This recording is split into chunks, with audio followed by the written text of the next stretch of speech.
Welcome back, friends. It's another episode of The Mindful CEO. I'm your co-host, Chris Angell, here with our other co-host, Aaron Hendon. Hello, Aaron. Aaron. Good afternoon, Mr. Chris. How you doing, Bo? I'm good. It's so fun to be here with you and our friend and guest, Natalie. Do we call you Natalie or Nat? What should we call you? Whatever you feel comfortable with. If you're Well, I love that your website says NatNat. That's just fun. I love it. It is. It's totally fun. NatNat is a totally fun name, and it's fabulous to have you here, NatNat. I love what you're, in our pre-show conversation, what you're bringing to people in terms of having them connect both with their nervous system and their higher self, and release, unleashing that into the world is great, and removing the barriers between that and that keep us from being able to do that. So it's a real fit for what the people listening are up to. So thanks so much for giving us your time. Thank you so much for being here. And I know we're going to get into a really playful conversation because, like you said, in the pre-show, our characters are really meshing and blending really well. So I think it's going to be a real authentic conversation so that the listeners can really see themselves in this conversation and not feel like it's something other than them. So I think when we have authenticity and we have relatability, that's where the real work can happen with others. Great. Thanks. Yeah, us too. We think that too. Yeah. I love what you guys are doing. Yeah. Do you want to do like some background? I mean, Aaron, you had talked about having Nat do some background. Why don't you give us a little background about your work and how you got into it, so people can get connected to you and your path and your journey. Okay. So my name is Natalie Bedard, nickname NatNat, and I appreciate using NatNat because the work that I do needs to have some playfulness in it because the realm that I do is regulating the nervous system.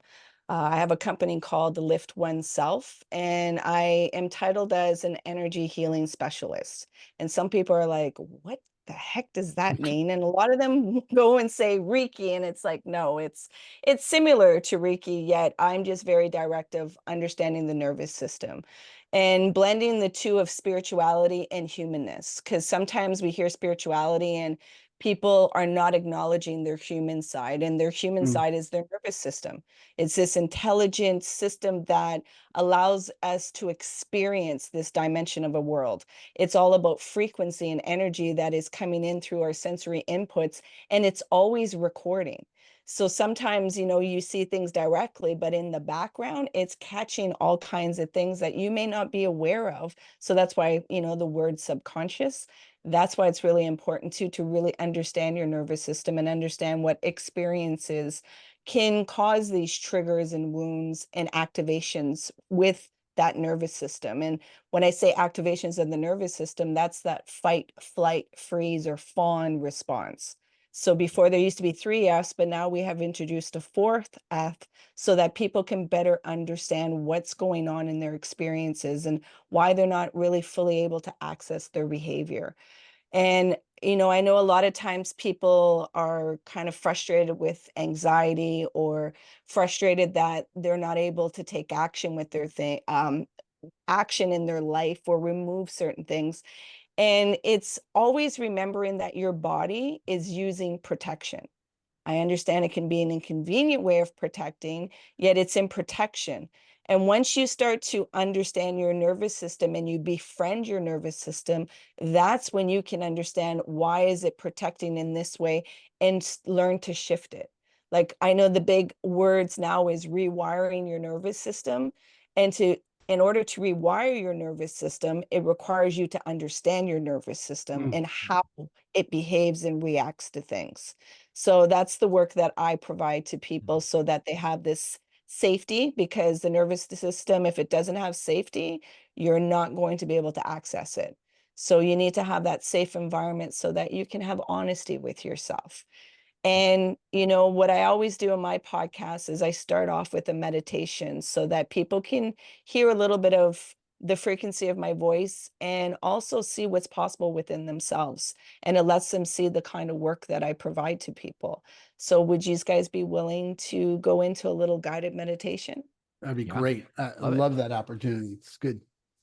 Good for people. Yeah, we can talk about meditation when we're done, because I think it's definitely, like spirituality is a trigger word for people. Like it calls something up that's an inaccurate view of Yeah. what we're talking about. So it'd be great to have the experience of it, and then we can talk about the experience rather than the concept. So Yeah. And a caveat, it's only going to be about 2 minutes or less. So the person doesn't think that we're going into like a 10-20 minute. And also because people listen to podcasts when they're driving, safety first, people, when I ask when I'm going to say to close your eyes, please do not close your eyes. I want everybody to be safe around you. Yet the other prompts you're able to follow with whatever you're doing. So, Chris and Aaron, I'll ask you to get comfortable in your seating, and you're going to gently close your eyes. And you're going to begin breathing in and out through your nose. And you're going to bring your awareness to watching your breath go in and out through your nose. You're not going to try and control your breath.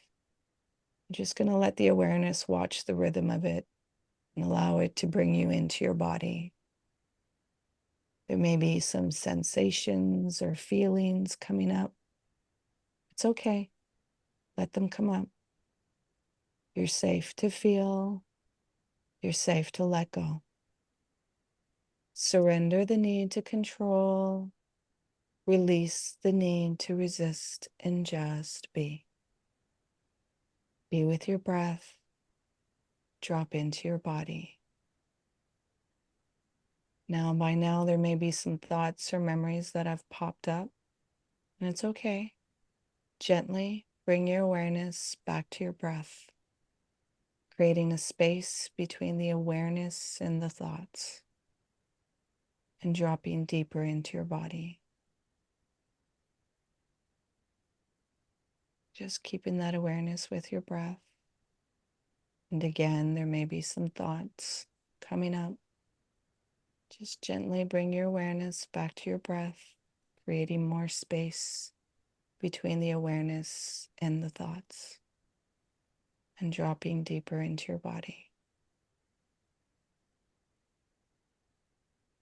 And just staying with your breath. Now, at your own time and at your own pace, you're going to gently open your eyes while staying with your breath.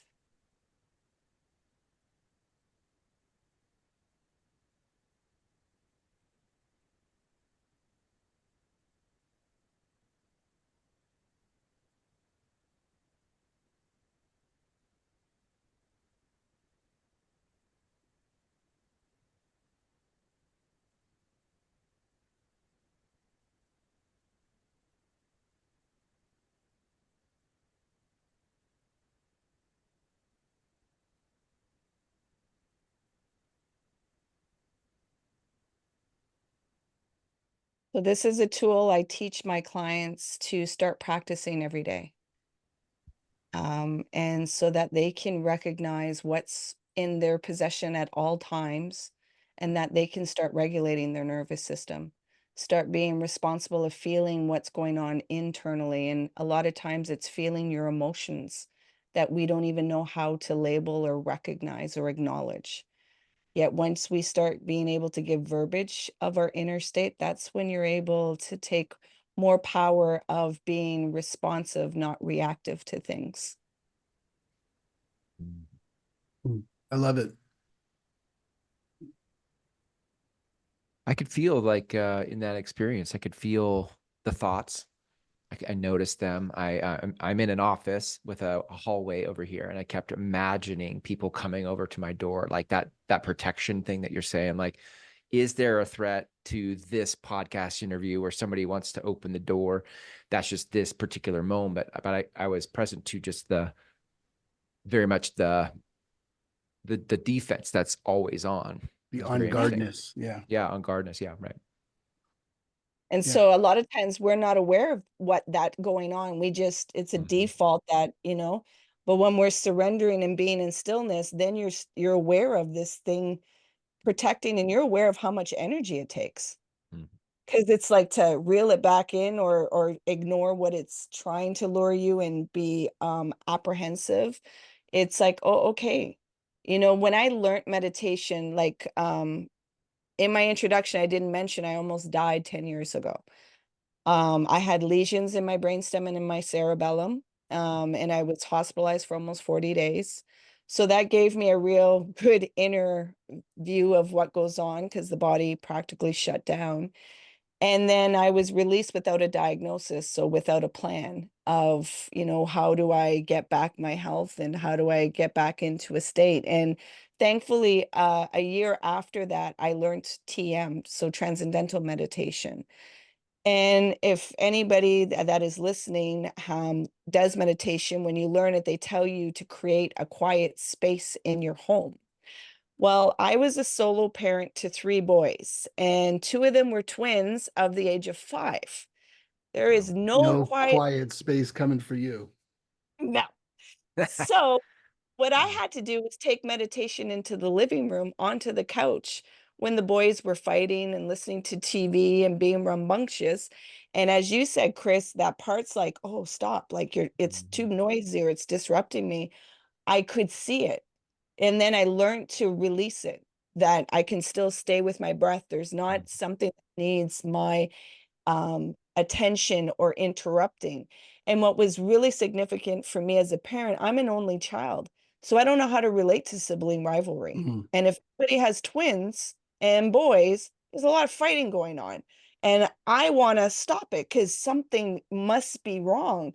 You shouldn't be fighting. Like humans in blissfulness should be all. And so that allowed me to do my inner work also of seeing like there's something that's not in my direct experience that I'm not able to relate to it. So I'm labeling it as something wrong because it makes me feel uncomfortable. Mhm.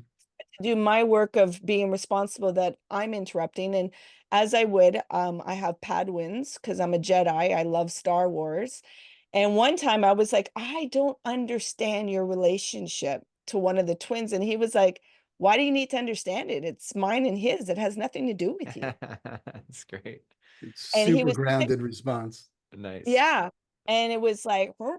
And if any parent, you know, some parents would be, I need to know. And it was like, no, I reflected on that. It was like, wait, that is true. Why am I trying to interfere and try to understand? And it's like, whew, that was some humble pie that I had to swallow and really do my inner work of what is being activated inside me with this. And so meditation really allowed me to really see when, like as you said before we started the meditation, it's gotten a really bad rap meditation because a lot of people think that your mind's going to be silent. And sometimes you can be in that stillness and just be blissful. Yet when your nervous system's dysregulated, you're going to notice them thoughts. You're going to notice the pull. You're going to notice all these emotions that are coming up and it's feeling really uncomfortable, like a tsunami of stuff. Yet that's the whole thing of meditation. There is no perfect meditation. It's being aware of what's here right now and observing. Great. Yet, unfortunately, people think meditation is going to be like a sleeping pill or some kind of antidepressant that's going to make everything go away. And it's like, no, you're actually doing the work to let go of what you think you need to control. It's great, NatNat. You know, the metaphor that I came up with for meditation and the misunderstanding about meditation, and really the grounding for myself about why I do the work I do regarding meditation is, uh, you know, especially here on the Mindful CEO, that tension between mindfulness and CEO-ness, you know, the drive to perform. Uh, you know, in the 60s, if you saw someone running, you'd think they were running from something because there was no container for running for health. That's not wasn't a thing until it was a thing. And if you were lifting weights in the 80s, you were trying to look like Arnold Schwarzenegger. That would be the only context in which weightlifting existed. Um, but now people run and do resistance training all the time. It's totally normal and it's completely accepted and it's not for anything, but there was no container for it until there was a container for it. And meditation is like that. People think of meditation and they think, oh, you're going to be a yogi, you know, or you're going to be a hippie, or you're going to be, you're going to lose your drive. I get that all the time. And no, it's working your brain out. It's actually developmental for the brain. You develop new, gray matter in your prefrontal cortex, allowing you to do exactly what you said, which is respond versus react. And you're working your brain out the same way resistance training works out your muscles, or aerobic training works out your cardiovascular system. Meditation works out your brain in a way that is uncomfortable, the way running is in the beginning, the way resistance training is in the beginning. It's uncomfortable in the beginning. And, you go to the gym and now I get to plug, I do CrossFit. So now everyone knows, right? And, you do squats on one day and I can't sit down for that. Every time I sit down or get up, because I've used new muscles. And there's the saying at the gym is it doesn't get easier, you just get better.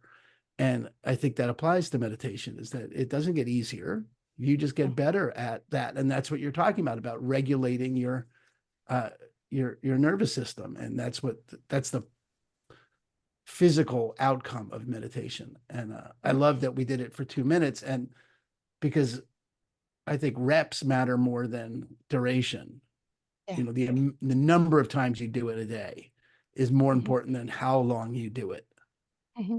So I always coach people. I used to have a random bell on my phone that would ring once an hour that I would stop and do 3 slow breaths. And now I just use my texts every time I get a text, right? Which is a random bell on my phone. And it also slows me down, because my impulse is always to stop what I'm doing and respond right away. Versus, no, why don't I just take 3 breaths and now notice what's there for me about the communication that I just received. So it's brought a lot more thoughtfulness and responsibility into my communications, which is just,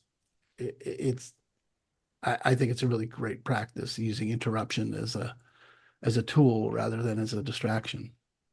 What about you, Chris? I'm just listening. I'm enjoying the spaces it's moving me through. There's something about, I recently moved to Vegas 8 weeks ago, and I have put myself back in an environment that is very busy. I've been self-employed for 15 years, and now I'm in a space where it's not my own bubble. It's like it's like your twins. It's like being around constant noise or commotion or something. And it's interesting just to think, Aaron, about the repetitions in a day, like to use text, the amount of engagement my life now asks me to be engaged from 7 a.m. to 7 p.m. is completely different than it was 8 weeks ago. And I haven't really related to it like every, I'll say, interruption is an opportunity to notice. It's more like every interruption is a chance to react. Oh yeah, there's something, like, oh, what does it need? What does it need? I'll do what it needs. But it's interesting, just this balance between mindfulness and drive, CEO-ness, mindfulness, CEO-ness. Anyway, that's kind of what I'm present to right now. And the other thing, Nat, that I heard in what you were sharing afterwards is, and Chris, you brought this up, is that default reaction to whatever's happening shouldn't be happening. The labeling of it as a problem. And that we do that human beings do that isn't a problem. It's not a problem in and of itself that we label it as a problem. It's funny. I'm now just working something out. This is because I'm working on a new blog post / chapter of my book, and there's a meme where it's a metronome and it's going back and forth, and the back and forth of the metronome is everything's fucked on one side, and my life is is unlimited possibilities on the other side. So it goes from everything's fucked to unlimited possibilities to everything's fucked to unlimited possibilities. And I don't know about you, but my relationship to the everything's fucked side is I can't believe I'm here again. Yeah. Right? Why can't I just stay in the everything's possible side of it? And I think that orientation to it's a problem that it goes back and forth is in and of itself the problem, that it's not a problem that goes back and forth. That's that metronome, that beat is the beat of life, that's the dance, it's going to go back. As soon as I notice it's and everything's fucked, I get to go back to creating something new. And that's the advantage of mindfulness, is that you get to notice where you are. And then even then when I'm in everything's, possible, anything's possible, I know, it's going to go back to everything's fucked at some point. It's not ever going to stop. That's not that is the beat of life. That's the, that's the What it is to be opportunity. human. Yeah. It's what it is to be human. It's recognizing that when the nervous system has been activated, it's a negative bias. It's always about looking for problems. It's not looking for solutions when it's dysregulated. Yeah. So that's why the awareness of being aware that, I'm in this negative bias, that you do your work to regulate, to come back into your frontal lobe where the solutions and possibilities can arise, where that creativity, and allow that curiosity to come out. Because when everything's you're not allowing curiosity to go in the unknown and uncertainty. You're like, oh no, like we aren't dealing with any more pain. We're not dealing with any more mistakes and a mishap and all that. I don't want to open my heart. I want to be closed. Yet we know, come out of the allegory cave and see that there's a whole bunch of possibilities, but the cave feels safe sometimes. Very easy to be in our negative bias. It's very easy to be in a dysregulated nervous system. The work is to regulate your nervous system so you can feel joy, that you can feel an openness and you can feel the expansion. Yet we, like Chris just said, all of a sudden I had control and my house or my space was quiet. Now I'm put into a place where I'm being disturbed 24/7 and I have to come back to my thought processes. I have to listen to this person do this. That's just driving me bonkers. It's difficult to regulate yourself. Yet this is the work that you have to, tell yourself you're worth it. You're worth the effort. And to come back into the eye of the storm, not be carried around into it. And I get that this sounds easier said than done, yet I'm living proof. I know what's possible. I Yeah. know shitstorm that I've gone through, that I had to implement these tools for myself. Like learning meditation at the beginning and trying to regulate your nervous system that's very dysregulated, that you have an illness, then you have twin boys that are going rampant and you bring meditation into the living room. It's like, how can you be there for, and I did longevity of, meditating for an hour, or telling the boys like, mommy's going to be like, that was when they're older, around 8 or 9, mommy's going to be silent all day. So she's not going to use any language. So really seeing my inner part of wanting to interrupt or say things and really, hone in and develop my deep listening skills. But these are things that I put myself through to show that it's possible. Because if one human can do it, that means all humans can do it. Like a lot of people think, well, everybody wants to be the great person. Yet you got to remember, if one human can do something, that means all of us. So we all have a Hitler in us. We all have a Malcolm X in us. We all have a Trump in us. We all have a Harris in us. We all have all these different parts. It's just, what are you going to choose? And what are your experiences? What are they going to activate in you? And I think that's more of the conversation of, let's stop, judging and blaming and telling people what they need to do. It's like, it's very easy to clean somebody else's house. Are you cleaning up your own house? I know it's mundane and it doesn't feel satisfying, yet the more that you clean your own house, then you're able to have that abundance and you're not so in the everything's fucked. The environment can feel like everything's fucked, but inside you, you're like, everything's great. Everything out, I can't control that. Yet it's creating community like we're doing right now too, that we get reminded we're all walking each other home. Buddy, you stirred off the path. Like, come back over here. Why are you taking this other terrain? Okay, well, if you want the adventure, just remember you can come back over here for safety and laughter and some joy and some playfulness. You don't have to do the whole thing by yourself. Yeah. It's awesome. Did you talk to her about it, walking everyone No, home? no, No, I that's didn't. I awesome. didn't. I didn't That's say the Ram Dass quote. We're all just walking each other. It's one of my favorites. We're all just walking each other home. it's Yeah, really it's sort of Chris's motto is we're just and that thing about community. It's one of the big things we're out to build with the podcast is that community of people that are all doing that.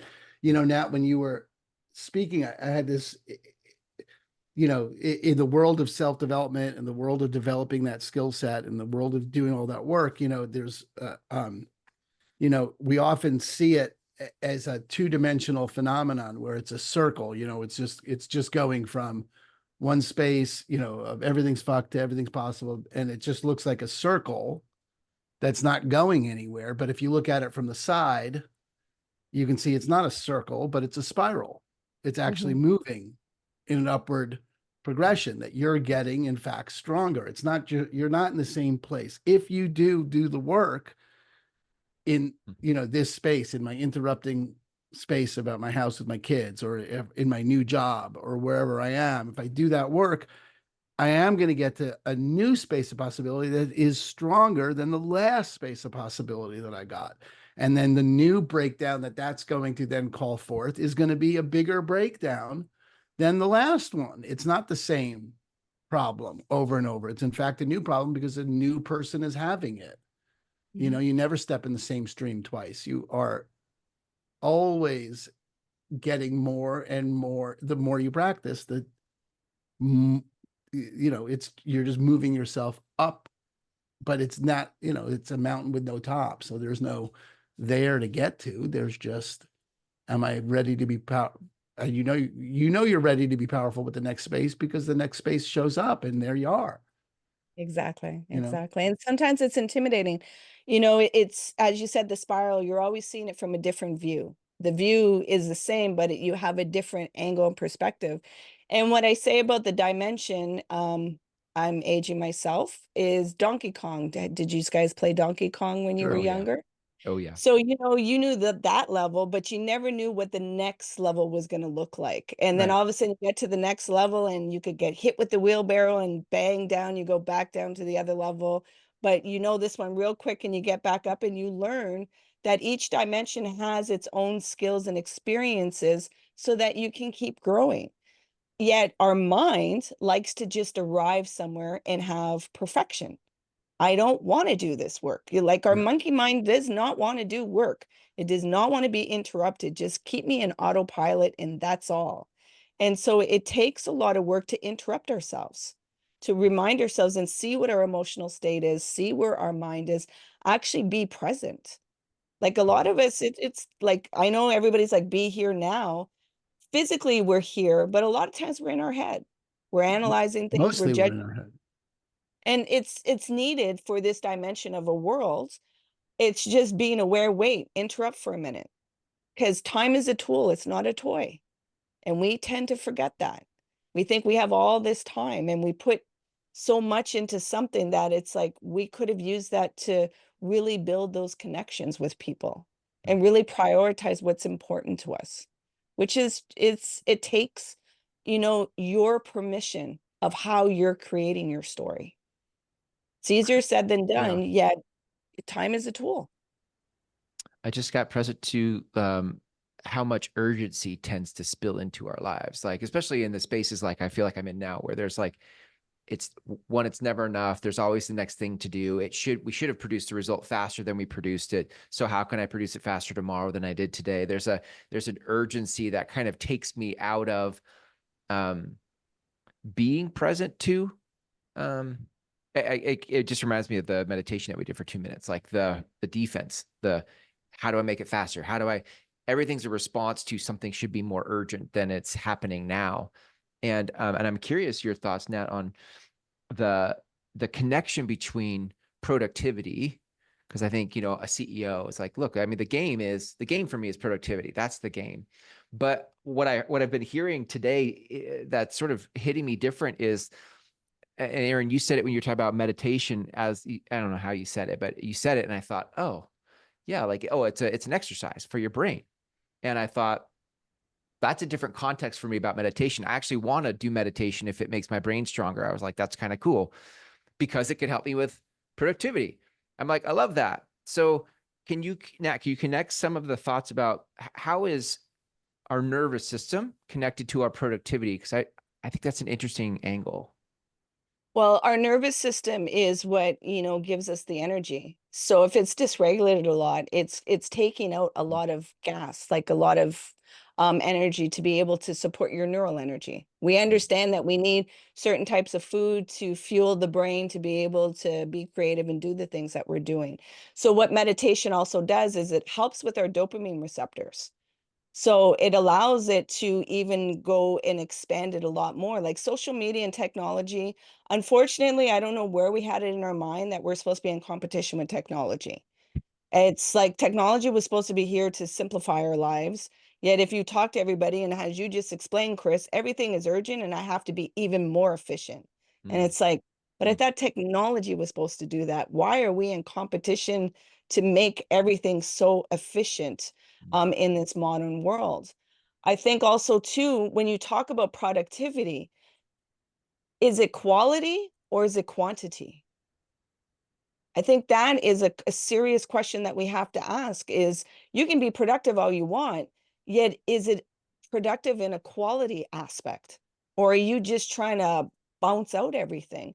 And to have quality requires some interruption and some personal space to recalibrate. Yeah, that's good. We have to unplug for a minute to re-see, did the maps, did things change? Did our environments, did something happen? Yeah. But if I, you just keep spiraling, it doesn't change. Yeah, I agree with that. And I can hear someone who hears that and says, yeah, but I go home and check out and I unplug, but it's to me, and then I come back. But then what you come back to, what some could come back to, what I have found myself at times coming back to is, yes, I unplugged, but it was more escape than it was regulating a nervous system, right? Then getting back into my body. It was an escape. And then when I came back tomorrow, it wasn't productive. It was back into the rehearsed pattern of urgency. And so I Which is never actually get that separation between that pattern. It's sort of, Aaron, it's your metronome. It's like I go home and unplug and I come back to urgency. I go home and I unplug and I come back to urgency, but it's not a conscious choice. It just is the pattern I'm in. Yeah. So when you unplug, what is it that is being done when you're unplugged? What's the question? When you What's being unplug, done? Mhm. yes. Like what self-care is being done? Depends on when you ask me. right. Yeah. You Because the know, escapism, a lot of times people unplug, they're like, I'm just going to watch the TV. I'm just going to play on the scroll games. social. I'm going to have another Exactly. drink of plant medicine, another couple ounces of plant medicine, Aaron. Well, it's like pretending that junk food is food. I mean, it's like, did I eat? Yeah, I had Yeah, right. I had some Good. McDonald's, but that's just junk food. That's not nurturing. That's not nourishing anything really. In fact, enough of it will kill you. The guy that did Supersize Me died, right? Yeah, Oh, did he? Spurlock. Yeah, yeah. Spurlock. Morgan Oh, Killed I him. didn't know Spurlock. that. Yeah. Okay. So, social media in that way or TV in that way it could be analogous to junk food. You're actually stunting. You're not, Mm. are you sure it's not the press? And in some ways, if it's intentional, fine. Nothing wrong with a burger every now and then, or nothing wrong with that thing. I'm not, I'm a big burger guy, but the, at the end of the day, are you, your question about the nervous system and productivity it's a direct link. I mean, anybody could relate to, and it'd be very difficult to argue that you are more productive. You produce more quality work when you are calm, centered, and focused than you are when you're anxious and upset. And even the people that say I work better under pressure, Mm. right? Because that's a real common.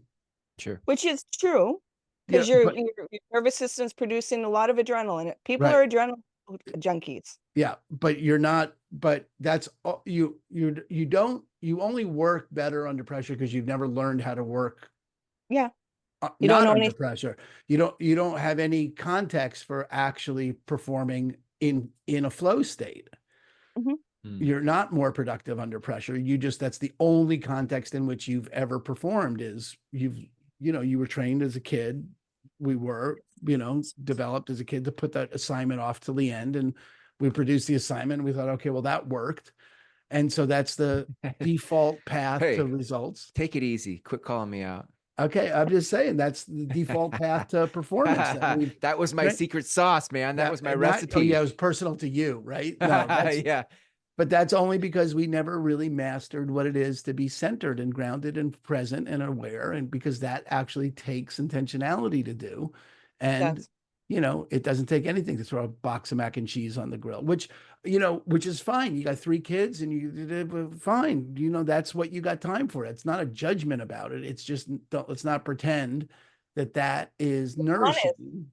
It's being honest. And I don't Yeah. think we have cultivated a space for us just to be honest and call ourselves out. We Yeah. put on these masks and these perceptions of what presents really good. So other people will admire us, people will validate us, people will, and we can't admit to error because error in society means like you're not good enough. And we don't want to feel that anymore. So let's just pretend something that we're not. Yet when you can call yourself out and say, you know what, this is what I'm doing to myself. Yeah. Yet when you allow that space, that's when the elephant can come out of the room and say, okay, are you willing to try something different?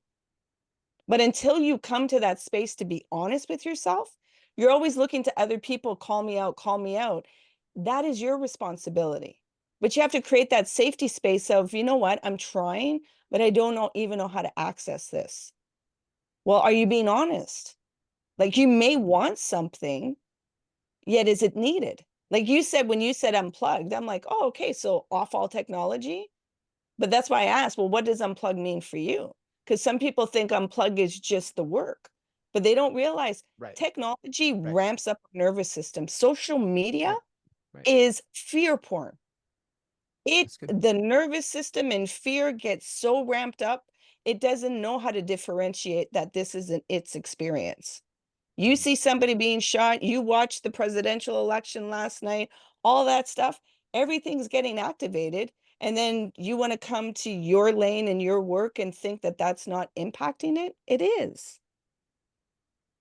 But being able to call ourselves out and create the tools of, you know what, little by little, how do you eat an elephant? One bite at a time. Yes, productivity CEOs, you want transformative change right away. But we all know like ripping something apart doesn't happen overnight. It's little by little. And it's really how holding an accountability stick towards yourself of, you know what, the change that I need to do this change. As difficult as it is and as mind fucking as it is, let me do this change. Yet don't do it alone. Find an accountability partner that will encourage you, reminding you, you know what, you're worth this effort of change. Because we get to benefit when somebody is not anxious and all in their dysregulated nervous system. Yes, it's good for them, but it's also good for us because we get to actually see you in your natural state, not this mask of illusion that we create. And the thing about that mask of illusion is, and Chris, the thing about productivity, it reminds me of the coach John Wooten, coach of UCLA basketball for many years. Never confuse being busy with being productive. That we often think just because I'm doing a lot of stuff, that I'm actually producing the results. And I think, Chris, the thing that is critical that we haven't mentioned yet, but you're a master of, is the vision that you're out to fulfill. Are you being productive in terms of fulfilling what you're out, really what your life is for? And, as a mom of 3, Nat, or Chris, as someone accountable for the fulfillment of the agents' lives for whom you work with, are you really being productive? And then you've got to come up with the measures of what that looks like, because, otherwise you wind up in a world where you made $1 million this year, but you're exhausted, you're wiped out, and you're getting divorced, or Yep. you've lost. Was that productive? I mean, it is by the measure of the bank account, but it's not by the measure of what you would want at the end of your life. Yeah. So, without the vision, without the why, there's no way to get an answer to the question of what's productive. You've got to have it against a background about what you're out to fulfill in the world, which, and nobody on their deathbed has ever said, I can't believe I didn't close 2 more deals. Nobody has ever said that. That's not something people say. So, without that presence, which is what, where we started NatNat with taking 2 minutes just to breathe, is critical, because it recenters you to, okay, this is my life. This is my life. Now, what direction do I want to head? Which is really responding versus reacting, because reacting is, I got to answer that email, I got to pick up the phone, I got to handle this interruption, versus, okay, what's the next action that's going to fulfill what my life is for? And more often than not, breathing and being centered is the action that's going to fulfill what my life is for.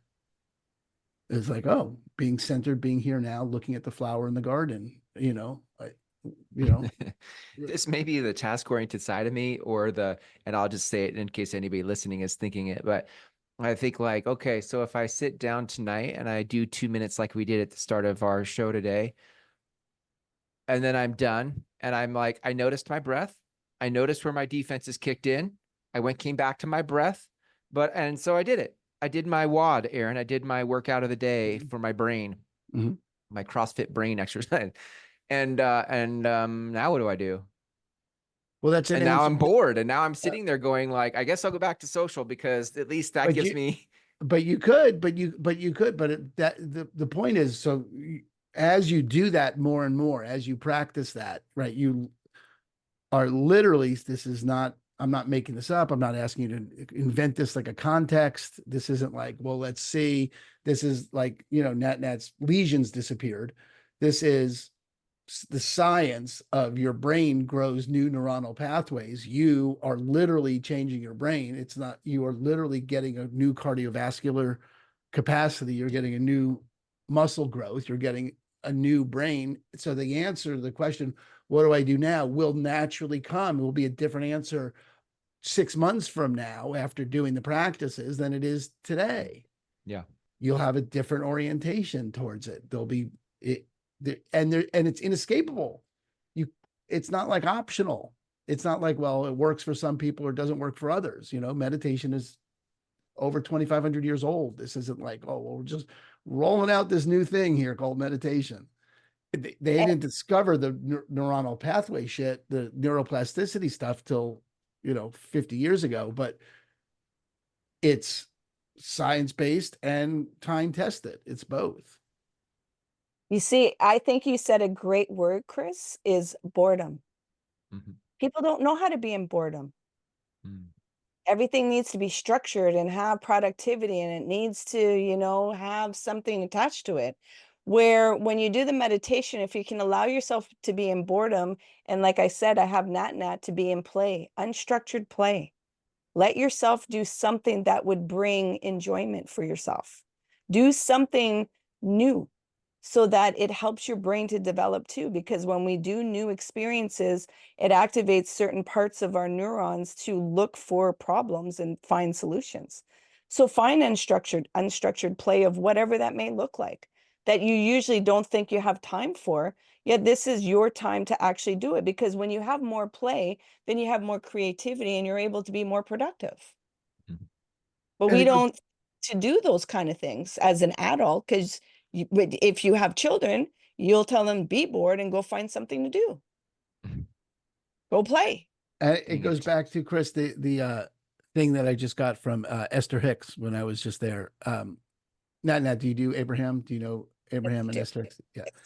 The thing she just started talking about, or I just started hearing, was soothing is solving. Is that space of self-care, that space of, soothing. What it, you know, that question, what do I do now? Well, what's, I don't, you know, the do now is it going to produce a result or is it going to not? Eve. That's generally the context, the framing of that question versus, okay, what am I going to do now? That you could ask, what's going to soothe me now, right? My not my favorite soothing, you know, I mean, I have a couple of things that I do for soothing that generally don't fall in the, you know, this falls inside the normally soothing in this context. People are like, well, you're going to be a hippie, you're going to meditate longer or whatever. No, bourbon and a cigar and a Seahawks game. That's soothing. That is completely my happy place. And that for me is unplugging and taking care of myself. And you know, I feel recharged and refreshed and like, but that's my path. Some people like to go for a walk in the woods. Some people, you know, want to go sit on the beach and but whatever it is for you, that's soothing.